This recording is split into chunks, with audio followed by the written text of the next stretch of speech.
All right, so we're going to the house hangar.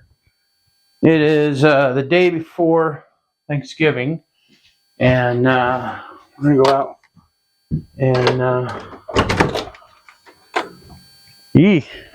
it's nice out. Welcome to Southern Arizona. So we're gonna go out here to the house hangar and see what's going on. I guess I need to open up the garage. My wife hates it that I call it the house hangar. She's like, it's a garage that an airplane fits in. I'm like, all right, so true that.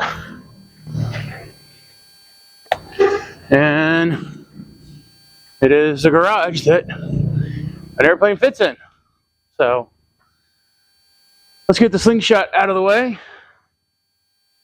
and get the plane work done. So today's goal is to get rid of those things. There's some scary bomb-looking things, but that is the fuel tanks. So that's got to go along with the cheese whiz looking seat. So let's get that done.